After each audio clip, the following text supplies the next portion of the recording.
Welcome to the space where creators have aligned a positive and intellectual collab of open minds for sharing and learning from one another. It's a vibe. 𝚑𝚑𝚍 podcast on the mic. Subscribe, educator spitting bars. I guess you didn't know I'm multifaceted and humble, checking off life goals. The classroom is my comfort zone where I plant and sow seeds of knowledge, compassion, empathy, and hope. Reading is the key to unlocking your potential. Countless benefits, including cognitive and mental. Regardless of the genre, books are highly influential. Go get yours, I'll get mine. Making strides, monumental. And rock with me and get down to this new jam. With my friends, I had a very simple plan. Educate the masses through books and life lessons. It's the grand slam. I'm out. Talo Falava and welcome to the Reads with Rosa podcast. As you can tell, I'm really excited to introduce today's guest. She is a proud Samoan, born in Hawaii, raised in southern Utah. I actually first came across her work after seeing a post by renowned author Lani Alo shouting her out on Instagram. I love her, Mama. So our guest today is a writer who hopes to represent her Samoan roots while learning more about other Pacific Island cultures. And, folks, her debut novel will be released in January 2023. So keep watching, keep listening for pre-order information. Welcome to the show, author Kryssa Stevenson. Thank you. Thank you. Oh, how are you, sis? Good. How are you doing? Man, I'm all good. And let me just tell people, right? So this is actually the second time we've tried to set this up. Carissa's in Utah. You know, I'm out here in Japan. And then there was a mix-up in times last week. So praise the Lord. Glory be. We are back here today making this happen. Yay. Thank you, sis. I appreciate it. You know, I know it's early days. It's early in the morning there for you, late evening for me. How are things out in your part of the world? Things are good. Things are going great. We're in southern Utah, so closer to Las Vegas, Arizona area. So it's still pretty warm down here. We just barely started cooling off this past week. So now we're like getting down to 90 degrees Fahrenheit. I'm not sure what that is in Celsius, but it's like summer. The long summer is coming to an end. Things are going good. Things are picking up with the book, and I'm excited. Man, this is cool. And you know, I have so many questions about your writing and obviously the book that is going to drop.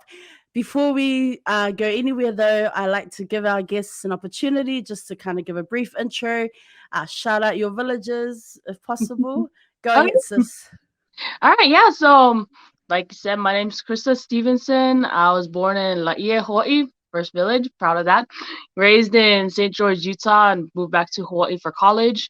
My dad is from 𝚂𝚑𝚊𝚍𝚘𝚗𝚕, Samoa, and my mom's family. Well, he grew up 𝚂𝚑𝚊𝚘𝚗𝚕 and also in 𝚂𝚑𝚊𝚍𝚘𝚗𝚘𝚗𝚑, and my mom's family is from Ahua, and what was the other one? Oh, 𝚂𝚑𝚊𝚘𝚗𝚗𝚗𝚑, sorry. 𝚂𝚑𝚘𝚘𝚗𝚗𝚑 in American Samoa. And been writing my whole life, telling stories, and it wasn't until 2019 I took it seriously. I banged out 4 novels that year and spent the next little bit trying to learn more about writing and publishing, and finally I decided to take one of them and run with it, and here we are. That one's my debut novel. What are your first memories of books, like as a reader, you know, growing up? Yeah, so like I said, I grew up in southern Utah, which is extremely hot. The weather is all over the place in the summertime. And so as a little kid, it would be way too hot to do anything in the middle of the day. So my mom would take us over to the library. It's like, you know, growing up, huge Samoan family, not always the best financially, you know, when there's so many kids. So there was a time when we didn't have aircon in our house, and you can imagine living in a desert. It was insane. So we would go to the library in the middle of the day, and that kind of became like this oasis for me. It was nice. It was cool. There's all these books, and I remember like my mom would let us pick out books and read us bedtime stories, and then like on top of that, just listening to my grandma when she'd visit, telling old stories from Samoa or what it was like immigrating to Hawaii back in the day. And I just loved it so much, and from there I decided like I was into reading. Wow. Did you have any favorite authors as a young child, like, you know, visiting the library and seeing so many books? Can you just remember some of your favorite authors? Yeah, so obviously, like being a '90s, early 2000s kid, like we were the Harry Potter generation, right? I remember waking up super, like actually around this time with my mom and my sister whenever the new Harry Potter came out. So we couldn't afford to buy a hardback copy, so we would be in front of the library like at 6 a.m. in the morning with all these other kids, like just waiting in line to get one of the copies or put ourselves on the waiting list, and that's definitely what highlight that I remember. I remember seeing all the movies, reading every book as it came out. But I could go off on that. I loved so many different books. I read those ones. I read even like Babysitter's Club or Encyclopedia Brown as a kid. I remember those, and yeah, like a lot of the classics, I guess you could say, classic children's fantasy from the era. That was me, 100%. Wow, that is so cool. And then now I want to ask about your very first story that you wrote as a 9-year-old. Oh gosh, that was so embarrassing. Embrace it, sis. Own it and be proud. Okay, all right. So 9-year-old, keep in mind, people, 9-year-old Kryssa was in a very, very different spot. Okay, this was like 4th grade when playing basketball at recess was cool. And for whatever reason, I wanted green hair at the time because I was 9. So I wrote a story about this girl with green hair who was at a basketball game and she turned into a snail. That was like my very first book. I was extremely proud of it. It was like stapled together. I made all my family read it. And then like a couple of years ago, somebody actually found it. I was mortified. Like my brother, you can imagine like my brothers were reading it out loud and all of them just cracking up. And then I'm like, well, look at me now, like actually writing a fairly decent story. So like, man, that's cute as. And you know what? When you're signing books in a bookshop one day, you need to talk about that. Oh god, very first story that you wrote as a 9-year-old, and maybe even frame it or something like that for the future. That would be super cool. And so do you sorry, go ahead. I was gonna say like that would make a great like GoFundMe or something, like help support typhoon victims. You could buy my first terrible story. Man, everyone starts somewhere, right? So right, yeah. Own that. And do you have a notebook of story? Like I know you took writing seriously later, which we will talk about like as like later when you were in uni, but I was wondering, did you have at that time, were you starting to write more stories? You wrote your first story at 9. Did you have a notebook that you carried in your bag that you just jot down ideas? Or actually, yeah, like I don't have any of them now, but as a kid, like as soon as I found out writers were a thing, I'm like, oh my gosh, I want to be one of those. And so I would see like, see images of the writer. They always have like the little notebook. They're always jotting things down. So as a kid, I always had a notebook on me. It varied like size or which one it was, but I would always carry it around to jot down ideas or even just to like pretend writing, thinking that, the muses would strike and then like I'd write the next bestseller at 10 years old or something. But definitely, yeah, I always did that as a kid. As I got older, I got a laptop and then would just start typing things in Word or on Google Drive. And that kind of became the new writing notebook, so to say. Oh, sis, that's so dope. So, you are a proud Samoan. You say this, you were raised in Southern Utah. And I was wondering about growing up. How were you connected in terms of our culture and language? Were you surrounded by a community, whether it was a Samoan community or even a Pacific Island community, maybe through church? What was where was your village? Okay, yeah. So to kind of explain how it happened when we moved to Utah, it was our family, and we also had a bunch of my mom's cousins as well. Like Polynesians, we tend to migrate in herds each together, And so I had all of my cousins around me growing up, and it didn't feel that different from being in Hawaii because it felt like, we still had each other, we still had the cousins. And it's interesting now that I'm older to look back and we're talking with non-Polynesians who grew up in Southern Utah, and they will describe things that they did as kids or cultural references, and I don't get it because it didn't apply to my world. Like we just grew up. Yeah, so we had lots of cousins, lots of family, and in our house it was my siblings, my parents, of course, and we had my dad's brothers and some of his sisters. My mom's sister at one time lived with us, and all of my dad's siblings were from Samoa. My mom's sister had come from Hawaii. And so I just felt like I always had that village of support Mm. around me. And, like, it was interesting getting older and seeing the cultural clashes between like standard American culture versus what I had grown up with. There'd been like a lot of disconnect there, but in the Mm. home, always felt very loved, very rooted as a Samoan girl, and that's why, like, to this day, I'm extremely proud of that. Yay. And then you mentioned your villages, shouting out your villages earlier on. Have you been to Samoa or American Samoa? I actually haven't. Like, all my Mm. experiences are from just family members and things that I've learned, like cultural 𝚑𝚑𝚘𝚗𝚗𝚑𝚑𝚑𝚑 things that were passed down to me. But Mm. I'm excited. My family's planning to go next June for a family reunion, so it'll be cool to like go and see all these places in person that I've heard about all my life. Oh, I love that. So your writing, it really took off while you were a student at BYU in Hawaii. Um, you know, in your bio and actually doing research on you, you mentioned that while you were at BYU, you were survival stress writing, and you actually wrote four novel length manuscripts and a handful of short stories. So I was like, oh, is that what survival stress writing is? But I wanted to ask you if you could speak about that experience, but especially around resilience, Okay, yeah. and how you were able to overcome, these challenging moments in your life, but just really pouring it out into your writing. Yeah, of course. So for personal reasons, I don't share too much Mm, of the details, but mm, I'll say like I found myself in some pretty tough situations moving back to Hawaii. I had gone by myself. I was taking care of my grandma who had dementia at the time, and it was hard. I mean, I loved her so much, but anyone who's been in that situation knows like how overwhelming it can be. All of a sudden, every free minute of the day was devoted to taking care of her, making sure she was eating, making sure she was bathing, making sure that, she wasn't leaving the oven on in between classes. So every morning I would wake up like actually around this time, 6 a.m. and try to mm, get things ready for the day, cook breakfast for her, go to my first class, run back and check on her, go back to the second class, and then run back and check on her. It was nice that I lived with her. We were just down the street from BYU Hawaii, and I could just bike back and forth as a poor college kid. And so trying to do all of that with the full school schedule and on top of like working the minimum wage job and paying for her, like because of the situation, it was something that was hard to talk about with people. Like people didn't want to hear that she had mm, dementia, that she wasn't doing well.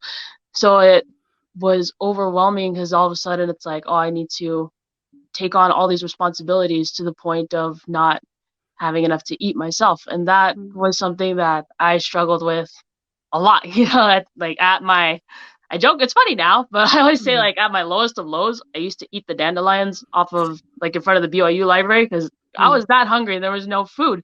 Everything was going to, trying to support and trying to do everything that I could. And between like in all of that, like I would write, like I started writing a ton as a way to kind of cope with it and mm, escape from it. And like writing for me was in the dead of night because it was mm, after a full day of trying to go to school, take care of grandma, work, get my homework done, and clean the house and everything. Usually I wouldn't finish till maybe 12 or 1 o'clock in the morning. So I would take like a couple minutes and just write like any kind of crazy fantasy mm, scenario that pulled me out of everything I was struggling with for a little bit, and just kind of like be free, like anything can happen, sky's the limits. And then like finally like a couple years later, when we were able to kind of amend the situation, I was mm, able to move in with another auntie, and just all the ideas that I doodled with, like now that I didn't have all the struggles I had in those first couple of years, writing just took off, and mm. all these books came together after that. I wanted to talk about role models. As an author, Mhm. who are some of your role models? Well, you mentioned one earlier, like Lani went young, like, oh my gosh, like when I think I was in BYU at the time and I saw like one of the 𝚂𝚑𝚘𝚘𝚑𝚘 books at the BYU bookstore. And I was like, wait, I know what a 𝚂𝚑𝚘𝚍 is. And then reading the back, and it's like, oh my gosh, she's Samoan like I am, Yeah. you know, like, oh, it gives me chicken skins, like, even now, still, like, you know, because, like, when I would talk about wanting to be a writer before, like, people compare me to, like, oh, J.K. Rowling, you know, like, Charles Dickens, Percy Jackson books, and, like, I felt kind of a disconnect, because, like, well, I won't write those types of stories. That's not who I am. That's not what I resonate with. So just this idea that I could, you know, like, be who I am, stay authentic to my Samoan roots, and still, like, uphold this thing that I love, which is to write, you know, and actually, like, have multiple books the way that she did. You know, for me, I was like, oh my gosh, okay, this could happen. This could happen. This is a thing. And I could, and, like, I don't have to worry about trying to, like, brave the frontier or anything. But so I loved her for that, and I loved, like, checking out her books as well. I'd say, like, the Scarlet series is probably my favorite, even though I'm not Me too. Me too. Like, I mean, but yeah, no, it's funny. Like, if you're listening, and, like, and if you know me, you'd be shocked, because I am not a romance fan, like, at all. But the funny thing is that her series, like the Scarlet Letters, it's so funny because it's just relatable. There's a Samoan sister goes to her sister's over the top wedding. There's the fight kala aunties, and there's like all the stereotypes and stuff, but, like, in a funny, realistic way and stuff. And that's what I love most about it. But yeah, and you know what I love about that series is, like, I can hear the aunties, right? I can hear the mocking, I can hear the sarcasm, I can hear that laughter, and just, you know, I have to say, every time she released the book in that series, I read the book before, and, like, I kid you not, when book number 4 came, like, I spent the weekend reading. I know I need to get a life, but it was so good. Like, I have read that series, like, so many times. I love her other books, but just especially that one, because, you know, when I'm reading a book, and how I connect and engage is I hear those voices, and it just makes me giggle, makes me laugh, makes me cringe, you know, when you think about the characters and the stories. I'm just like, oh my god, I'm so embarrassed for this character, but it's absolutely love it. Too, that, like, and I don't know if anyone else does this, but for me, like, when I read it, like, I just picture my own aunties, you know, like the group of the group of aunties that's all, or, you know, that one girl in the neighborhood that's all, you know. yeah, for real. It just, it's just, it's so relatable, right? In that sense, like, Hello. So you mentioned, you know, author role model, and as a young Pacifica woman, young Samoan writer, just in general, like, do you have a circle of mentors, you know, people that you keep close, who keep you grounded, you know, the ones that you turn to for support? Like, do you have any role models like that? Like, maybe, I don't know.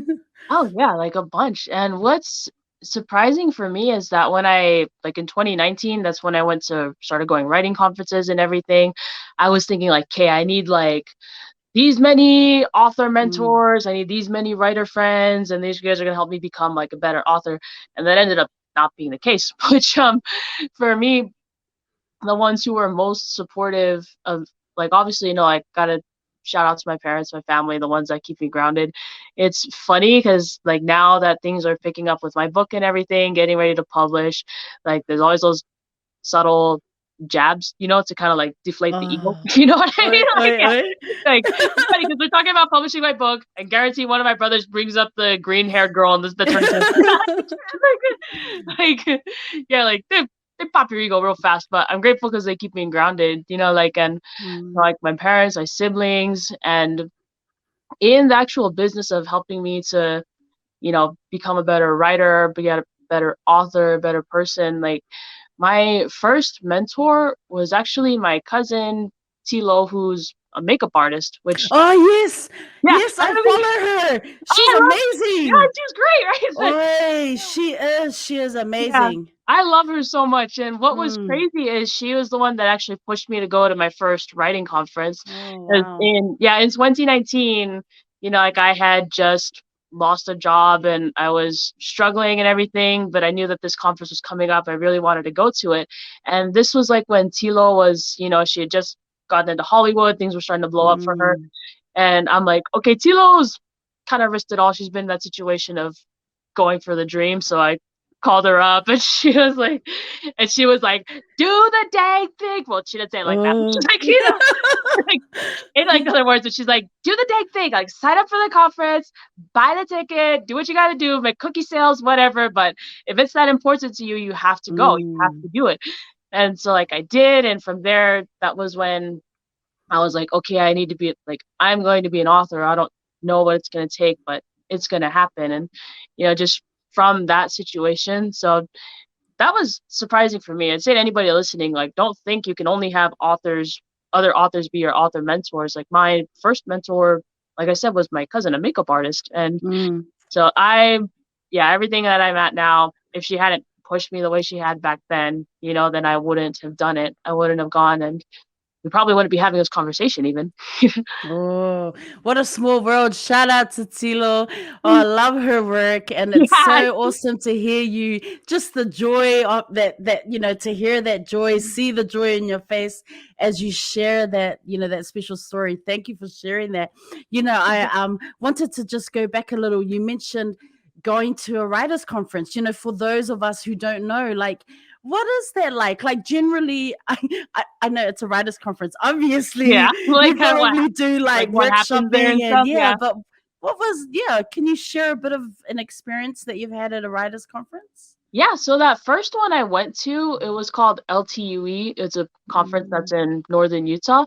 And what happens at writing conferences is you go and they have all these classes on how to develop your characters, how to find a good editor, what to look for in a cover artist, like all these different topics that are all centered around becoming a better writer. And I wanted to go to that one because like my favorite author, outside of Lani Young, course lover, but like my all-time favorite author, like I've read all his books multiple times, and I wanted to go because I knew he taught courses at this thing every year. It was Brandon Sanderson. Like, oh my gosh, I love his books. And so I got to go, and I took one of my books and I met him, and I was like, oh my gosh, it's Brandon Sanderson. Like not cool at all, but like, got his autograph, and then kind of like, and it was cool because like these writers that are teaching, people going can be kind of catty like other attendees, but the ones actually running it, they're super supportive and so helpful. Like when I met Brandon Sanderson, I thought he would just be like, hey, goodbye, here's your signed book, but he asked like, okay, what questions do you have? I explained my situation, and he's like, okay, I'd recommend you try this, do that, and keep them applying for this or keep working on that technique and stuff. And so I think it's something every author, every writer, anyone who wants to be should definitely check it out. Man, that's cool. So for anyone listening, aspiring writers, if you're out there, now we know. Here's an experience. Thank you, Kryssa. Yeah. I was thinking about social media. You mentioned some of the things that happened at this conference and kind of like how they kind of guide you and teach you about certain things in terms of writing, but also, finding the right artwork, that kind of stuff, So I was wondering, social media and that potential to reach so many different audiences and readers. What kind of connections have you made in regards to publishing, book art, illustrations, getting readers on board to actually read your, samples of your work? So it's interesting you asked that, because I'm not a big social media person. Like before this, you'd like never find me on there at all. But it was funny because another one of my mentors who I met through social media actually is my cover artist, Tosh. And she, like, I reached out to her about doing the cover art for my book, because I followed her art for years. I thought she was amazing. Total shot in the dark. Didn't think she would say yes. And when she did, it was another one like, oh my gosh, that's my artist. and so that helped a ton. And she was the one that kind of coached me through like social media, how to engage with people, how to reach people in meaningful ways, and like how to kind of promote yourself without promoting yourself, if you know what I mean. Hard. Yeah, and that's helped a ton. So I'd say like it's been a huge help, and I don't know if I would have the same reach or if this book could have the same potential without it. So that's my conversion story from social media. So yeah, it's interesting that you mentioned that, because I was wondering, with the book dropping, I know you're starting to drop pre-order information. Yeah. I was wondering, is there a priority, like thinking, the reason I want to know, okay, when I interviewed Cecilia 𝚂𝚑𝚊𝚍𝚘𝚗𝚕, so she was the co-editor with Lani Oh yeah, for the Went VAR Young for book. the Yeah. VAR, right? Yeah. And so she actually spoke about encouraging our Pacifica authors, get start an account, get on social media, just so that so our people know that we have authors out there just doing amazing things and writing and so forth. And so I was thinking, for you with the book dropping, is growing your following on social media platforms a priority? I know not sharing everything, but definitely as an author and just highlighting your work, like, is that going to become a priority, or is there another, how are you thinking in terms of promotion and stuff like that? I think I'm definitely I definitely do want to grow on social media for it because that's just where a lot of people are. It's like it's a town square. It's the best way to reach people in a lot of cases. And in our case, like I found your podcast on Instagram and that's how we kind of connected in that sense. So that's definitely a priority, I would say. Now, I'm not one to obsess over numbers, so I'm not like, 2 more followers. Like I can't do that. Right. But so I focus on creating meaningful content in that sense. But as far as promoting the book, I try to keep like a well-rounded approach in mind. So like social media is obviously a big one, but I don't want to put like all my hopes riding on that horse, So I'm looking at other things to do as well, whether it's like doing events in Hawaii, like in-person events, trying to become a speaker at other conferences as well, or doing a book signing somewhere in town, and just kind of like growing like through multiple methods. I don't know, did I answer the question? Yes, I would.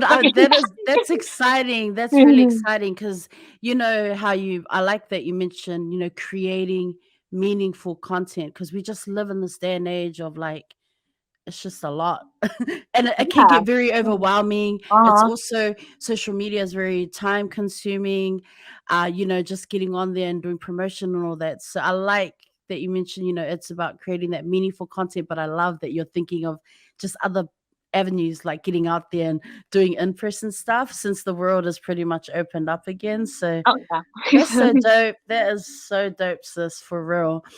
I want to talk about Wattpad, because can I tell you, hey, or you know what's funny? What's funny is I didn't even know about Wattpad until I connected with you. Once I saw that post when Lani was shouting you out, then I followed your account and I was like, clicked the link, got to Wattpad, had to sign up. I had never even heard of it before. But I was so shocked to see, like, what? Oh my gosh, she's got a couple of things on here. Like, it was like, whoa. But what I really liked, because I'm always looking for just authors, like our authors who are telling their stories, stories that were like for us, for our people. And I couldn't believe, I was like, Kryssa Stevenson, oh my God, upcoming author. Then I go on Wattpad, I was like, oh no, real author. Okay, that's what's up. So for those who are watching and listening, can you tell us a little bit about Wattpad, that platform, and how you got started on there? Yeah, so Wattpad's basically like the way they pitch it, it's like a YouTube for books, meaning like you just create your free account, like with YouTube, and you just have like all these ebooks available to you. Some they're like mine, I used to upload a new chapter weekly like that. Some they'll just drop it all at once so you can binge it. And that's kind of how the platform is. Now, like YouTube, that doesn't mean every book that you find is going to be like national bestseller or anything. Like some of them can be kind of cringe, but like, yeah, but it's great because it's this opportunity to connect with people who are specifically there to read and write. You're connecting with readers and writers and people who just want to be in this world of figuring out like if they want to stick on Wattpad and just do the episodic thing or move on to print publishing like I did. But yeah, so I totally recommend it. It's a great community. They have like all sorts of events. While I was on there, they do like contests for, like in May with Asia Pacific Islander Heritage Month. They had a lot of APIS. Yeah, those kind of, yeah. You know what I mean? Like they have like a lot of they have a lot of contests like that. So that's a good way to get feedback on your work. It's a good way to get exposure for your work.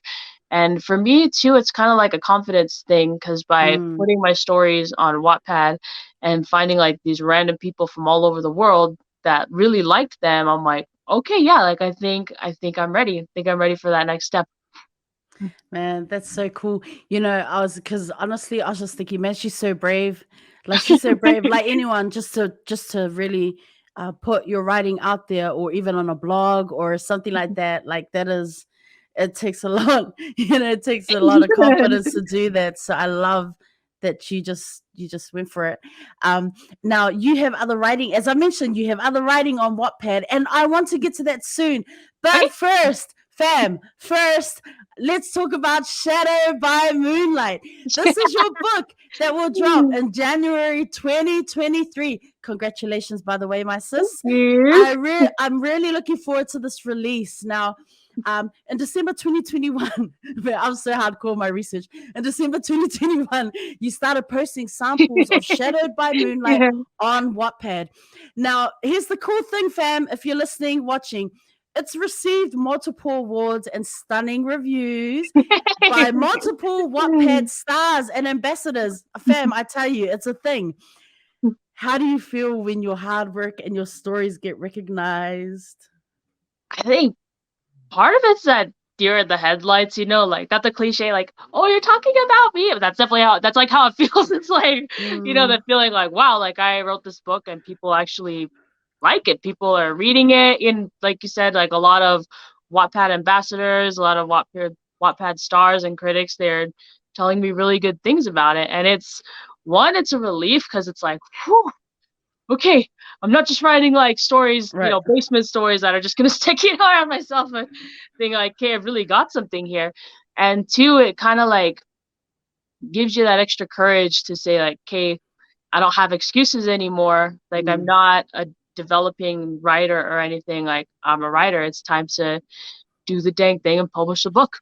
Can you take us through that creative process, like that journey, in terms of like just starting that piece of work and then going, and then, oh, okay, I'm ready to publish this. I've done it. Let's now get the editors and can you take us through that journey? So, kind of like where the story idea came from, kind of a thing, or? Yep, you can start with the inspiration and then just, like that start to finish process. So I got the idea for the story because I was thinking a lot about that Samoan proverb, you know, like the apple of a brother's eye is his sister. And I just thought about that all the time. Like I didn't know how, but I knew I wanted to write a story about that. And coming from a big family, you know, like sibling stories were always fascinated me. They're always more interesting than, say, a typical romance trope or anything. And so I knew like I wanted something with siblings and something that had to do with that proverb. And so I would think like, what are ways you could kind of turn this concept on its head, tell it in a new way that'll still be true to that core belief that we have as Samoan people. And so I'd like, you know, play around with it a bit. And eventually the idea came like, well, what if there was a brother who couldn't protect his sister? You know, because that's why that saying's important. It's like, brothers, you're supposed to protect your sisters the way that you protect your eyes. And so I thought like, well, what happened if he couldn't do that? Like say she needed him and he wasn't there. So then fleshing that idea out a little more, like, oh, well, what if he can't be there for her because she's stronger than him? And then that was kind of where this idea came from, like, a jealous older brother and like a prodigious little sister, and fleshing out that relationship and thinking like, hey, I want this story to focus on him learning how to accept and love her as well as accept himself, you know, for who he is in spite of his flaws and everything. And from there, like the story just kind of took off. I think I knew I wanted to do Pacific Island fantasy world building, which for my non-writer friends, world building, like it says, you create the whole world. It's a fantasy place, not based on planet Earth. And so I started getting into Pacific Island folklore, thinking elements that I want to keep from our culture, from other cultures, and how to tie it into this fantasy world and still make it feel very real, very Polynesian, but also like having that fantastical element to it. Okay. You know, I'm always curious about names. Oh yeah. Names and character names. Like, Uh-huh. what was your thinking around that? The thinking process around that and deciding on character names. Okay, yeah. So that was fun too. So in the book, there's like different villages Mm, that kind of represent different aspects of Polynesian life. Like the main character is from the Light village. So everyone in his family, in the High Chief's family, they have names that relate to light, except for the dad, because he ended up, I don't mention this in the story, but he was married into the family, so his name doesn't have to do with light. mm, But the son's name is Toa Olela, which means like the sun warrior. The sister's name is Masina, and the mom's name 𝚂𝚑𝚍𝚘𝚠𝚍. I wanted to come up with something that means like kind of a guiding star, since mm, she has passed when the story starts on. But yeah, so that's like with those names, and then same for the other characters. Tried to do it something kind of related to their village or kind of related to their role as a character. For ones that weren't in the High Chief's family, it just kind of depend. I don't know. It's one of those like kind of like personality. Like mm, I would think of characteristics and then kind of think of a person, and then the name just popped up, and I went with that. mm. Yeah, what surprised you the most? You know, now that you reflect on this journey, like writing the book, was there something that just really surprised you about the whole process? Um, I think like one surprise is how much work is on the back end once the book is done. Mm, You know, you think like the hard part's gonna be just writing the book, which can be a challenge. But once that's done, then it's okay, time to find an editor, time to find a cover artist, time to think of how I'm going to launch it, time to think of pricing, marketing, like all these different things just sort of slam onto you. And mm. like while that's happening, you're waiting for your manuscript to come back from these editors, and you just know it's going to be ripped to pieces. Or you're just going to be crying while you, Oh. clean it up and everything. But yeah, so I'd say that's been surprising, like how much work's on the back end. I definitely have a new level of respect for indie authors everywhere. It is not easy. And Mm. another surprising thing, I guess I'm just, again, not to be the cliche thing, but surprised that people actually like it. That's still like kind of shocking to me because like I'm still in the world of everybody knew that, oh yeah, Kryssa, you write your books, like that's cute. But now like But now it's like, oh, she's for real. Oh, she's real. Okay. She wasn't messing about. Like, she's doing this, huh? yeah, exactly. Like, yeah, like, but it's funny. It's like, oh, that's cute. You want to do your book thing, but what's your real job gonna be? Like, what are you really gonna do? Oh man, you're Like, showing them. You're showing them now. yeah. You know. So I wanna, because I don't wanna. There's a part of me is like, spill it, sis, but I don't want to give spoilers because we want people to pre-order and just get totally pumped and amped for Oh, this release that's coming in January. You know, so mhm. um I want to just mention. So I said before that Carissa has other published works on Wattpad. So you have a short story in Papa's Chair, which also won the Yeah. 2021 Aim to Engage contest hosted by Wattpad Empowered Ambassadors Committee. Congratulations. You have other work on there. And my question is, do you have plans to put these in in a book or a short story format, Mhm. ebooks, or maybe even an audiobook? I'm a huge advocate for audiobooks. Oh, So, I love I those. don't know. I think yeah, eventually when I have enough, like I said, right now I think there's like 4 or 5 on Wattpad, and I have some that I haven't put up, and I've thought about making some sort of, I don't know, short story Mm, anthology or something, but I haven't had like I think most short stories there's like a through line through an mm, anthology, mm, like the Va book, it's all about women from the Moana. That's kind of like the through line for all my stories. I don't know what the through line is right. necessarily, but when I do, if I can find a way that I want to connect it, collect it, and share it with people, I'm definitely open to that. I think it'd be fun. Awesome. And then, is there any chance that Shadowed by Moonlight, your new book, will have an audiobook version, or is that kind of not really in the plans right now? Or No, I definitely want to, because like yourself, I'm also a big audiobook fan, and I think it's one of the best ways to reach potential readers or listeners in this case. For me, that one just comes down to funds.